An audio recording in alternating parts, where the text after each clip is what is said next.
Assalamualaikum warahmatullahi wabarakatuh dan selamat sejahtera kepada semua anak murid cikgu. Okey, pada hari ini kita akan melanjutkan pembelajaran kita dalam tajuk yang seterusnya, iaitu terang dan gelap. Sebelum itu, cikgu nak kamu semua bayangkan keadaan pada waktu siang dan keadaan pada waktu malam. Tentunya, perbezaan antara siang dan malam ialah keadaan yang terang pada waktu siang kerana kehadiran cahaya matahari dan juga keadaan yang gelap pada waktu malam kerana ketiadaan cahaya matahari. Jadi, perkara pertama yang kita perlu pelajari dalam tajuk terang dan gelap ialah sumber cahaya. Sumber cahaya ada 3. Yang pertama ialah cahaya matahari. Pada waktu siang, dengan kehadiran cahaya matahari, kita tidak memerlukan lampu ataupun sumber cahaya yang lain untuk melihat kerana cahaya daripada cahaya matahari sudah cukup untuk menerangi keadaan di sekeliling kita. Dan sumber cahaya yang kedua ialah api. Pada zaman sekarang, pada zaman ini, kurang kegunaan api untuk sebagai sumber cahaya kerana pada zaman ini kita lebih menggunakan elektrik, iaitu sumber cahaya daripada lampu. Tetapi pada zaman dahulu ataupun keadaan kita pada hari ini, jika tiada elektrik, maksudnya dalam keadaan blackout ataupun sumber berbekalan elektrik terputus, kita akan memerlukan lilin yang mana kita nyalakan api pada lilin tersebut. Jika kamu ingin menyiapkan kerja sekolah kamu di rumah tapi dalam keadaan terputus bekalan elektrik, maka kamu perlu menyalakan lilin untuk melihat dan membaca untuk menyiapkan kerja sekolah kamu. Jadi, di situ kita memerlukan sumber cahaya yang kedua, iaitu api. Dan sumber cahaya yang ketiga ialah lampu. Okey, lampu ialah perkara yang biasa yang kita perlu, yang kita lihat pada zaman ni. Kita pada lampu, pada kereta kita gunakan lampu, di rumah juga kita gunakan lampu, untuk kita sebagai perhiasan pun kita ada lampu sebagai perhiasan. Jadi sumber cahaya daripada lampu ini ialah perkara yang biasa yang kamu lihat pada hari ini. Okey, jadi itu ialah 3 sumber cahaya yang perlu kita pelajari. Seterusnya, cikgu nak kamu lihat dinding di sebelah cikgu yang berwarna putih ni.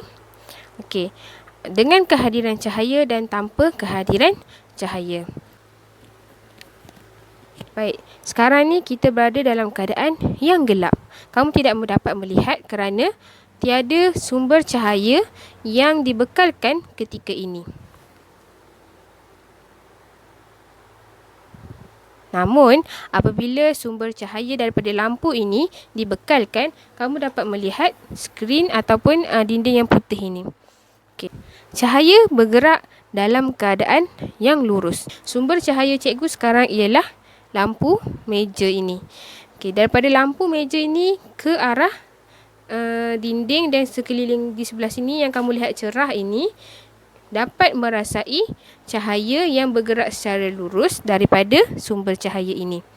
Tapi, keadaan cahaya yang bergerak secara lurus ini apabila dihalang dengan apa-apa objek menyebabkan berlakunya keadaan ini. Okey, kalau kamu perasan dekat belakang tu ada satu objek hitam yang menyerupai bentuk objek yang cikgu pegang ni. Okey, contohnya cikgu pegang objek yang berbentuk begini, objek hitam dekat belakang tu pun berbentuk yang sama. Baiklah, sekarang cikgu pegang satu lagi objek lain yang mempunyai bentuk bulat ataupun sfera. Objek di belakang pun sama, mempunyai bentuk bulat.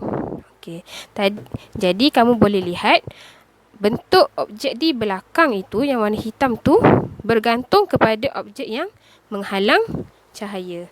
Jadi yang berwarna hitam dekat belakang tu kita panggil sebagai bayang-bayang. Ini ialah bayang-bayang kepada bola yang cikgu pegang ni. Dan bayang-bayang akan menyerupai bentuk objek. Kalau bayang-bayang objek ini bentuknya sama dengan objek bowling ni. Tapi kalau objek tu ialah bola, jadi bentuk bayang-bayang pun menyerupai bentuk bola. Kenapa? Kerana objek ini ataupun bola yang cikgu pegang ni telah pun menghalang cahaya daripada sampai ke dinding putih itu. Cahaya itu tidak sampai kepada dinding kerana dihalang oleh bola. Sebab itulah bentuknya menyerupai bentuk bola. Okey, permukaan mana yang terkena pada bola? Permukaan mana yang menghalang cahaya? Permukaan itulah yang akan berubah menjadi hitam dekat belakang. Sama juga macam pin bowling ni. Okey. Jadi itu kita tahu, kita pelajari tentang bayang-bayang. Sekarang ni cikgu nak kamu perhatikan apa yang akan berlaku pada bayang-bayang apabila ada perubahan-perubahan tertentu. Okey, perubahan yang pertama ialah objek yang sama yang cikgu pegang iaitu pin bowling ni, tapi berada dalam jarak yang berbeza dengan sumber cahaya. Mendekati sumber cahaya, objek akan jadi lebih besar. Menjauhi sumber cahaya, objek akan menjadi lebih kecil. Baik, sekarang kita akan lihat pula perbezaan apabila cikgu letakkan 3 objek yang berbeza menghalang cahaya. Sebelum tu, cikgu akan perkenalkan 3 objek ni. Okey, pin bowling kita panggil dia sebagai objek legap ataupun objek yang boleh menghalang cahaya secara sepenuhnya. Dan yang kedua, objek separa legap. Maksudnya, botol air ni hanya boleh menghalang separuh daripada cahaya daripada menembusinya. Dan yang ketiga ialah objek yang jernih ataupun objek yang tidak dapat menghalang cahaya daripada menembusi. Okay, apabila ketiga-tiga jenis objek ini kita letakkan di hadapan sumber cahaya, ia akan menghasilkan bayang-bayang yang berbeza. Sekarang ni, cikgu akan letakkan pin bowling di hadapan sumber cahaya. Okay. Apa yang dapat kamu lihat ataupun perhatikan ialah bayang-bayang yang gelap di belakang pin bowling. Dan seterusnya cikgu letakkan satu botol air. Okey, ni ialah bayang-bayang botol air tersebut. Dan seterusnya cikgu letakkan satu lagi botol kaca daripada yang itu yang bersifat jernih. Okey, kamu dapat lihat perbezaan bayang-bayang di sini. Bayang-bayang bola pin bowling lebih gelap daripada semua bayang-bayang objek lain.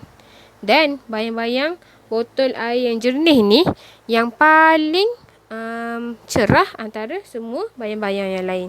Dan bayang-bayang botol air ni di tengah-tengah, maksudnya dia sedikit gelap daripada botol kaca dan sedikit cerah daripada pin bowling. Okay, dekat situ apa yang cikgu nak simpulkan ialah kejelasan bayang-bayang bergantung kepada jenis objek. Jika objek legap, iaitu objek ini boleh menghalang keseluruhan cahaya, maka bayang-bayang yang terhasil akan lebih gelap. Dan jika objek itu tidak dapat menghalang banyak cahaya, bayang-bayang yang terhasil akan menjadi lebih cerah.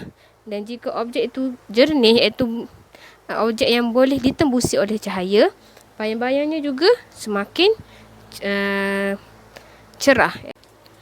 Jadi, hasil pembelajaran kita pada hari ini ialah kita dapat mengenal 3 sumber cahaya yang penting dalam kehidupan seharian kita. Kemudian kita dapat mengetahui sifat cahaya iaitu bergerak dalam keadaan yang lurus, dan juga kita dapat juga memahami apakah itu bayang-bayang dan bagaimana bayang-bayang terhasil. Dan kita juga telah mempelajari macam mana cara untuk menghasilkan bayang-bayang yang berbeza saiz dan berbeza kejelasannya. Baik, dengan itu cikgu harap kamu semua faham, dan sebarang soalan boleh maklumkan pada cikgu. InsyaAllah cikgu akan cuba jawab. Dan selepas ini kamu akan diberi tugasan untuk kamu selesaikan berdasarkan apa yang kita belajar pada hari ini. Okey, itu sahaja daripada cikgu. Cikgu harap kamu semua boleh mengaplikasi ilmu yang kamu pelajari dalam kehidupan seharian kamu. Okey, jumpa lagi pada kelas akan datang. Terima kasih. Assalamualaikum warahmatullahi wabarakatuh.